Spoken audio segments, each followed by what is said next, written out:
Hi guys, I was asked to do a video on Onslaught, and I was very hesitant to do that because I do not like ranked modes in video games.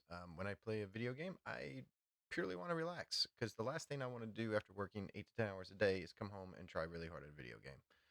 But I did decide to put minimum effort into Onslaught so I could just look at the rewards and let you guys know if I thought it was fun and if I thought it was the rewards are worth it. But understand, I'm coming at this. I don't like ranked mode, so that bias may come into it. As a general thoughts on it, I disliked tanks having abilities. I just don't think it feels like World of Tanks when tanks have healing abilities and damage reduction.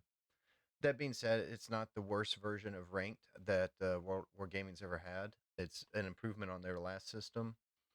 I thought the 7v7 was actually a pretty good format. It allows you to move around the map a little bit, and certain tanks that would probably struggle a little bit otherwise kind of shine. One thing, because I haven't done it before, um, the qualifier was probably the worst part. I lost 8 out of 10 of those, so they stuck me in bronze D, and I just worked my way up doing the weekly missions. I think I ended at A, silver A. I do not know how hard it is to work through silver or get into gold or champion. I didn't try. I just did my weekly missions. So I know some people that were, in champion. I know some people that were trying to get out of bronze. Um, as some general tips, I did notice like players play very differently as you kind of go up. Obviously start seeing better and better players in the bronze level. Honestly, next season, like if you're there, I just recommend playing like the E4 and the 268. Those tank destroyers were really strong in bronze. Once it got into silver, um, became more of a mobility type thing, was more beneficial. So tanks like the Batchat 50B, I thought were a step above and were able to perform better.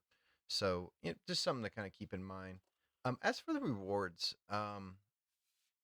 there's some 2D skins. The main reason I did this was the bond equipment. So if you complete all the weekly rewards, you do get a free piece of bond equipment. Now, I was actually wrong about this. I thought that you only could get a piece of bond equipment that you unlocked based on your rank, but it's actually any of the bond equipment. So I picked up the rotation mechanism, which I put on my Barask, and also was able to purchase an improved aiming device, which I also put on my Brask. And I want to come back to why I did that in a moment versus picking up one of these reward tanks. Now, the reward tanks, the weekly missions, all right, I'll be honest, any player can actually complete these weekly missions. And one issue I've had with wargaming in the past is I didn't feel like a lot of the rewards were very accessible to a lot of players. This is very accessible. You just need to play, and I actually like that. These missions are capable. Some players will spend more time on it than others. As far as the other rewards that you can purchase, I'll be honest. A tier 7 tank, I wouldn't bother with it. No one plays tier 7, and it's because it's the worst tier in the game.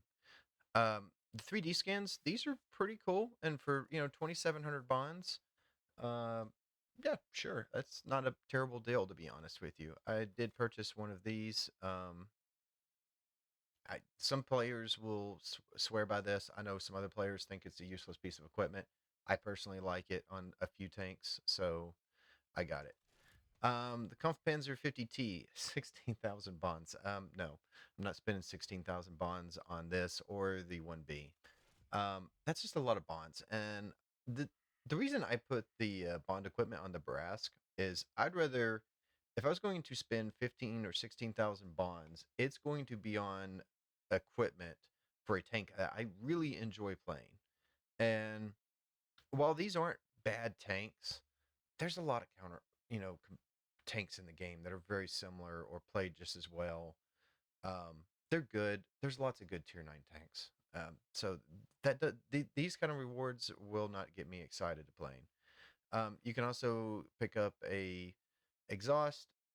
I think that's a pretty decent piece of equipment. The Charlemagne, 12,000 bonds for a pretty mediocre tier 8. No, absolutely not. And this thing, 20,000 bonds for the 114 SP2. I would not spend 20,000 bonds on a mediocre tank. Um, you can get the turbo unlocked. Now, I'm going to be honest. Out of all bond equipment that you can get for a tank, I think the turbo is the least impactful. It's not that much better than any of the other turbos. I would not bother with it. The rotation mechanism is really good. Um, but yeah, that's just a general opinion. I won 56% of my battles. I only played 134 battles, so like I said, I put minimum effort into it. I don't know how hard it would be to get to champion or gold or anything. I didn't particularly struggle too much getting up to the silver A, so I'm sure there's some point that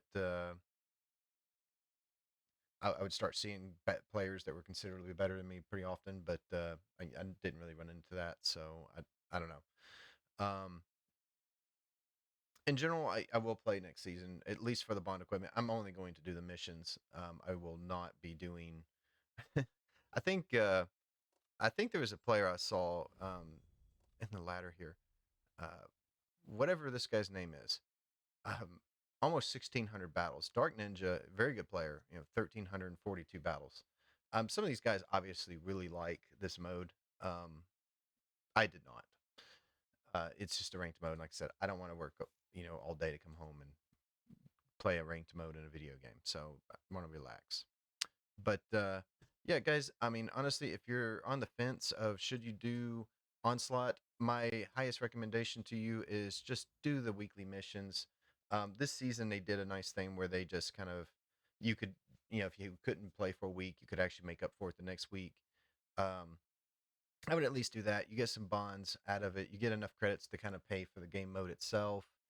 The free piece of bond is a huge thing to get, especially since it can be some of the more rare ones like the rotation mechanism or the aiming unit. But even if you just wanted to get the hardening or something, definitely worth doing. As far as these other rewards go, I mean, if you're a tank collector and you really want them, go for them. I mean, but none of these tanks are just overpowered, and I honestly, most people probably wouldn't even play them a whole lot if they had them. So that's up to you, but they're not worth it to me.